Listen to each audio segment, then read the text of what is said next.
Welcome to another episode of The Brand Called You, a podcast and podcast show that brings you leadership lessons, knowledge, experience, and wisdom from thousands of successful individuals from around the world.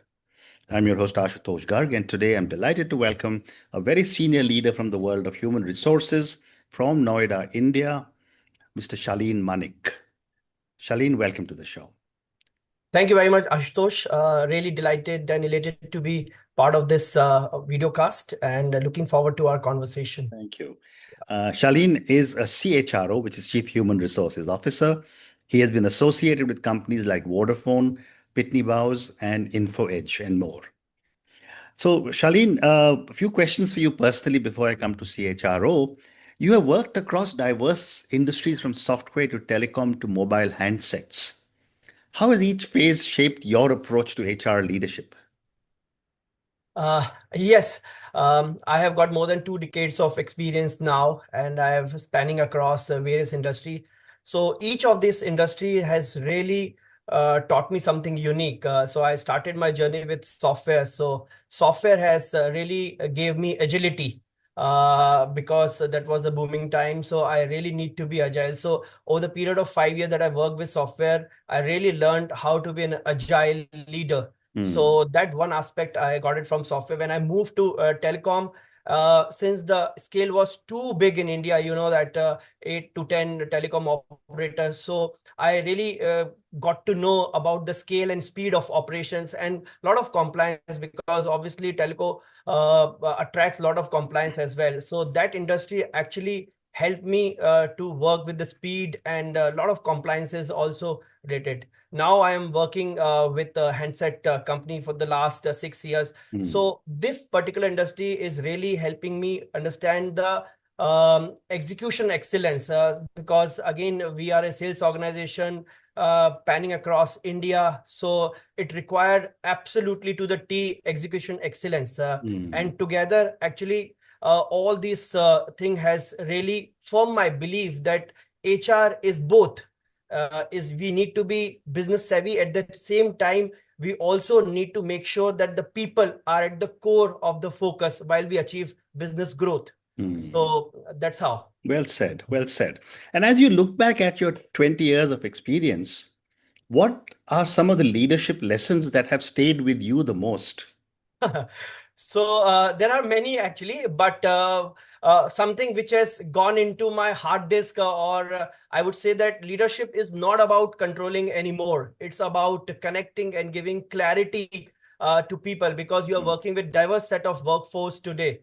So that is one lesson is very, very peculiar. mm, Otherwise, I have also learned many lessons over the period of 2 decades now. One thing is also important since we are in a leadership role, it's not about delegating tasks only, it's about empowering people because mm, you would like to build more leaders like you in the organization. So delegating tasks is not going to work anymore. You have to empower people to do well. Another thing that I actually learned it is that while you are in a learning leadership journey, right, you start coaching people, mentoring people, but somewhere in the middle the leaders stop self reflecting. Actually it is very, very important that every single day the leader should self-respect and see whether they are closing the loop, how they are making people understand what they are doing. So becoming a role model also very important. And another thing which I have learned it over a period of time working with various leaders is that obviously we have our lead managers as well. So sometimes it happens that when the leader get a lesson from the leader, it basically spill the shit downhill. So actually as a leader you should not do that because there are a lot of hopes that the people have and you don't need to really shell out everything that you got it from the management side mm, because you are a mm, leadership role. You also need to filter certain important information which might hamper your team's maybe effectiveness, productivity. So you have to filter out that. So these are some of the lessons which I've learned over a period of time which really helped me to get better, but still it's a learning phase. I'm still learning new lessons every single day and growing with times. very interesting. Great response.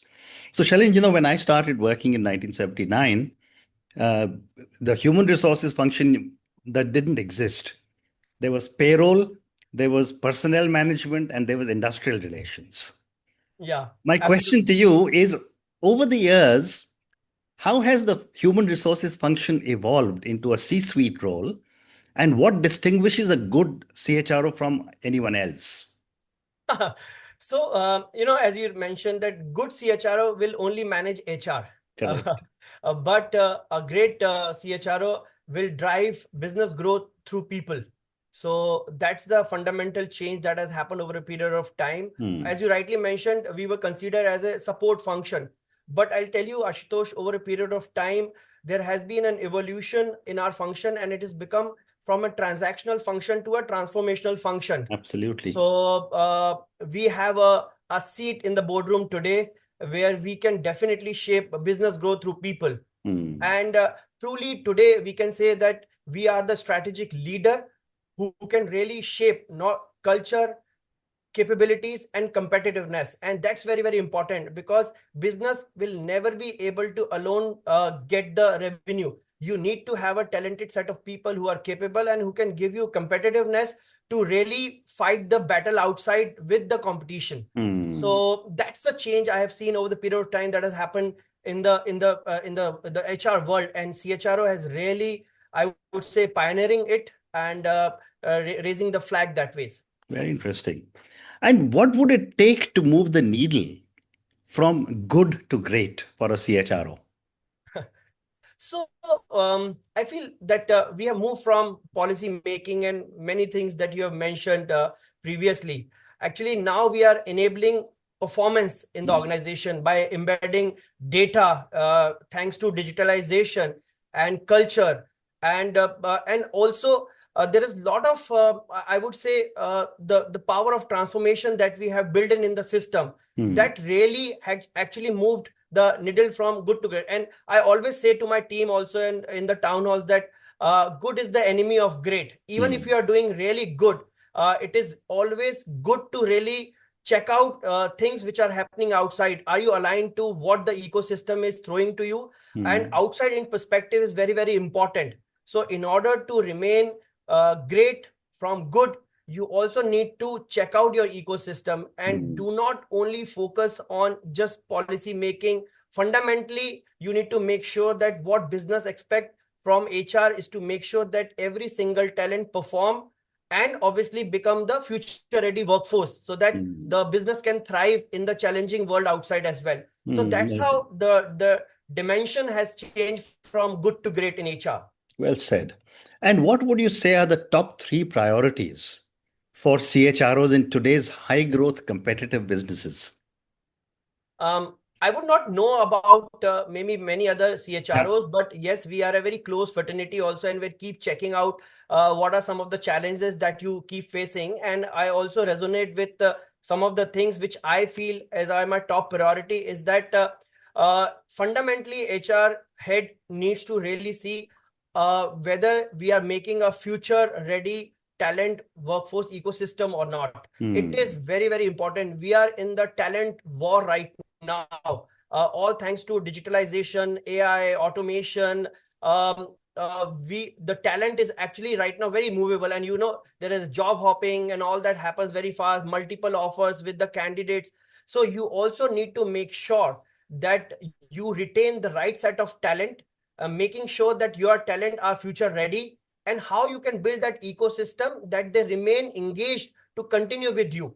So that's Hmm. my first priority actually. Well The said. second priority for me is data driven decision making, because business is become more and more logical. Earlier Hmm. it was logical, but it has become more logical. Now HR also need to use that data which is floating around and make a nice culture out of it and share it with the business, Hmm. making it a right true business case for the business to really think that HR is also contributing to the revenue side. So data based decision making is the second, and third is that building radical transparency and Hmm. trust. And I'll tell you why. Because as I mentioned earlier, that we are working with the different set of workforce. Now we have Gen Zs, we have baby boomers, we have Gen X, Gen Y. So the needs, demands are different. And now giving only transparency, making clear communication is not sufficient enough. because the young generation, young talent require radical transparency, which means if you are doing something, why you're doing, are you sharing vision, purpose Hmm. with the company, and then they are aligned. And Very trust, interesting. obviously, if people are heard, respected, and Hmm. they feel that they're engaged, then only they're going to be with you. Otherwise, there are enough opportunity for them to move around.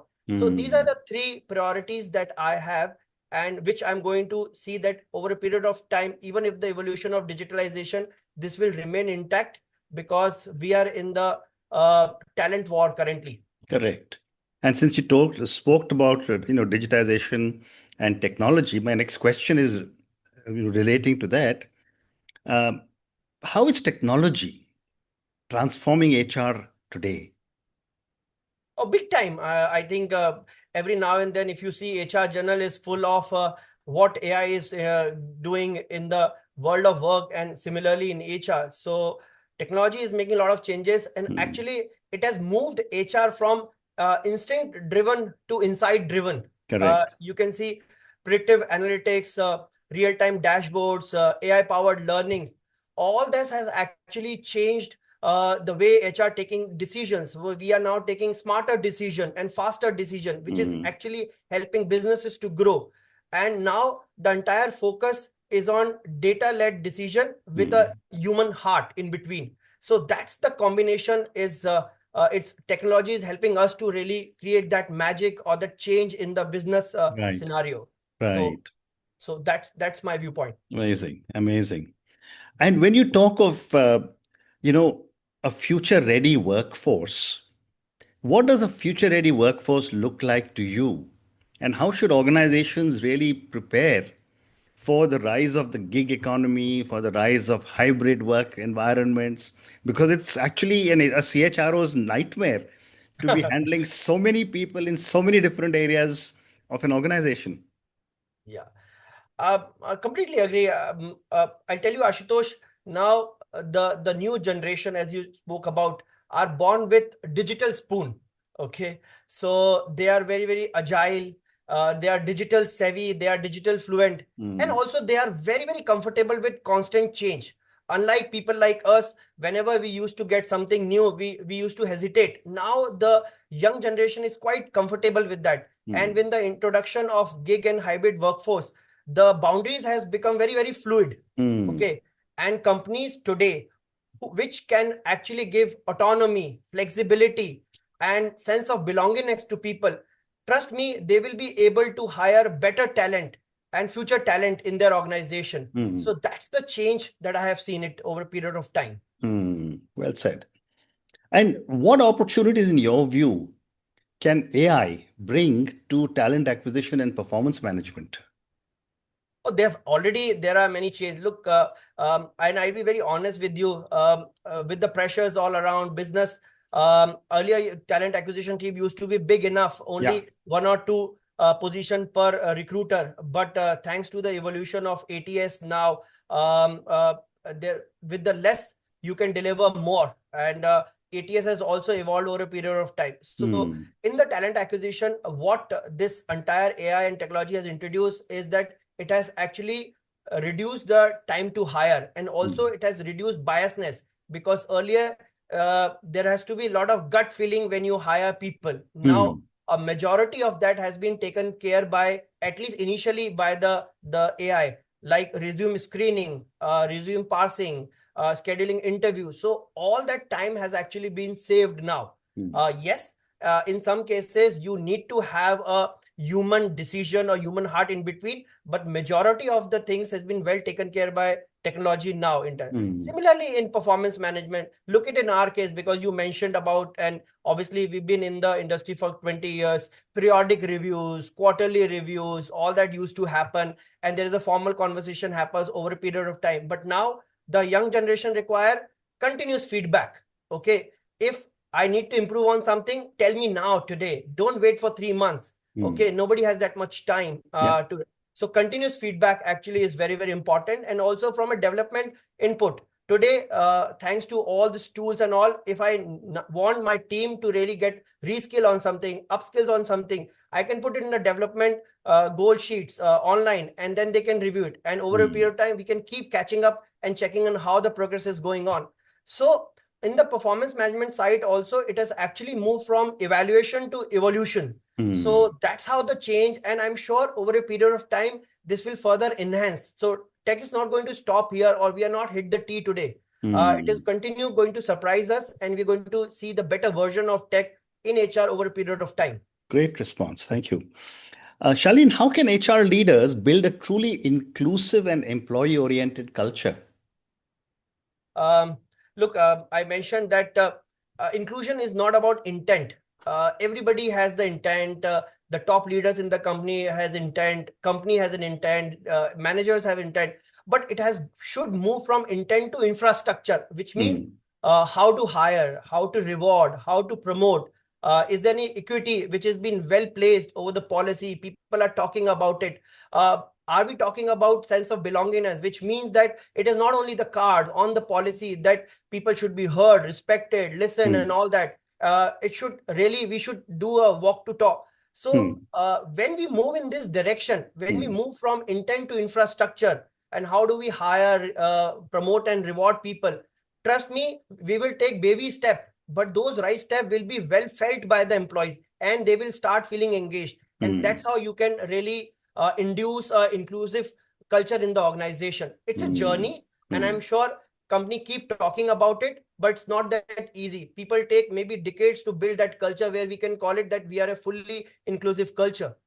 So I always give people that example that, okay, if I am feeling hungry and you have given one baby an apple and other an orange, it is an equality. But do you think that's right? No, until unless you will give one person an apple, another on an apple, that's an equity. You have to build that equity in the system to really be Right. inclusive. Sometimes people just confuse between equality and equity. So we need to move that needle also from equality to equity now, and similarly in many other direction. So rewards, promotion, pay for performance, compensation at the time of hire. So it's a journey altogether, but should not get stopped at the intention point. It has to come in the infra side as well. Well said. What new skills do CHROs themselves need to acquire to stay relevant in the changing landscape? um, I would suggest maybe the change agility. That is very, very important. Because though over today, with the disruption in the world, because of the market shift, because of the digitalization, because of maybe the changing landscape, it is important. The companies is also looking forward for leaders who can really pivot, and at the same time keeping the people in focus at the center. So I would suggest that the CHRO needs to be a stabilizer and a change catalyst who can really help workforce to adapt change very, very confidently. So one aspect which I always feel that the leader should have is change agility. It's very, very important. Right. And how closely should a CHRO be aligned with the CEO to drive business outcomes? Uh, Look, CEO and CHRO are inseparably aligned. Okay, Correct. you cannot really say CEO and CHRO. I think they are very, very close knit. I would say team. Yeah. Because while the CEO talks about the what part of it, the CHRO will help in the how part of it. So that's the way it needs to function. So there is a strategic partnership between the CHRO and the CEO. While the CEO drives strategy, but at the same time, CHRO will ensure seamless execution through capability building, competitiveness, and culture building. Very So interesting. that's how the bond is. The right word between CHRO and CEO is the bond. And trust me, when we have seen it, when there is no good connection or strategic bonding between the two, and for the cherry on the cake, maybe personal equation. Sometimes you see changes in the leadership function very fast, CHRO move Right. very fast and all that, because you cannot function until unless this bond is truly effective. Well said. Shaleen, I have time for two more questions for you. What are the biggest shifts you anticipate in the future of work over the next 5 years? Oh, great question, Ashutosh. So first and foremost, today it's a role first. Tomorrow, for sure, by the time we're going to hit 2030 or maybe before that, because by the time Gen Alpha will also get into the picture, it is going to be the skill first. Um, Hmm. Take an example of a digital marketing manager, which I looking forward to earlier, who can do a little bit of SEO, data analyst, and all that. Hmm. Today, this SEOs and data analyst is a separate role altogether. So it's a skill based role. And tomorrow, this is going to grow. And over a period of time, what I have seen that it's not about getting a degree. It's important, but it is also to be at the right skill, which means that certifications are extremely important. And Hmm. as a CHRO, I also give added advantage to people who are actually having right certification into their role Hmm. or continuing upskilling themselves with the right skills. So Hmm. that's the one change that I definitely look into that. Uh, Secondly, I would say that today AI is I would say virtual assistant to us. I need the help of an AI. I'm taking that. Hmm. Tomorrow, AI is going to take a mainstream. So we need to collaborate with that. So anybody who is feeling that AI is taking jobs, I would suggest that they should stop thinking like that and maybe get into a roadmap where say how I can collaborate with AI, Hmm. and that's how it is going to change.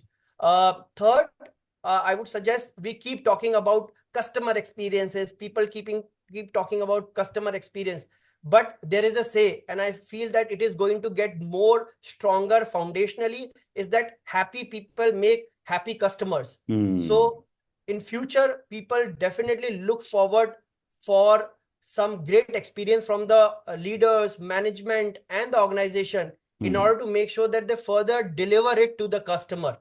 So Hmm. that is one aspect also which I feel it is going to really change in future. Hmm. Amazing. And my last question for you, Shaleen. What advice would you give future HR leaders about developing resilience in leadership roles? uh, yes, but I would say that many leaders or the managers that I have actually met, there is still a confusion between resilience and toughness. Hmm. They think that being tough is being resilient. I think it's not about falling. It's about how many times you can get up. So there is a fundamental change. So I always suggest wherever I go to any conferences, and I also felt it, and I felt it very strongly. Two theories which can I can suggest to the future leader is an alt theory, Hmm. and easy to understand. It's a keyboard. So alt theory. So A means adapt. You need to really be adaptive to Hmm. situation. Learn. You need to have continuous learning in order to thrive. So Hmm. that is all strategy, all Hmm. theory. And trust me, wherever I said that, and people I've met people later on also, they said that this theory they will definitely work to it. And second, I would say we have a movie called 3R. So so first R is imagine, reimagine everything. So why you Hmm. have to reimagine? Because today you are doing something, you have to continue to vision yourself, focus how the business is going to be in future. So reimagining your way of working, your business every time is very, very important. Yeah. And then you have a scope of work, which I'll call it frame. So you have to continue reframe that. Hmm. What changes I need to bring into my way of working presently? So that is the second R. And the third is that when you know everything, then reskill yourself. So these three R strategy, alt as well as 3R. I always suggest and propose leaders to follow that in order to be more resilient rather than to be tough. Hmm. So being tough is easy. Being resilient is tough. And Correct. entire life story is going towards resilience. The more you are resilient, you will be better and you will be in demand also as a leader. Well said. And on those amazing words of wisdom, and your alt, which is adapt, learn, thrive, and your three R's, which is reimagine, reframe, and rescale. Thank you, Shaleen, for speaking to me about your own amazing journey. You gave me some very, very interesting thoughts from uh, the role of a CHRO, the role of the CHRO, what is going to happen, and you gave some great advice to future HR leaders. Thank you for speaking to me and good luck to you. Thank you so much, Ashutosh, for having me in this conversation. Really delighted to be part of it. Thank Thank you you. very much. Yeah. Thank you for listening to the Brand Called You videocast and podcast, a platform that brings you knowledge, experience, and wisdom of hundreds of successful individuals from around the world. Do visit our website www.tbcy.in to watch and listen to the stories of many more individuals. You can also follow us on YouTube, Facebook, Instagram, and Twitter. Just search for the Brand Called You.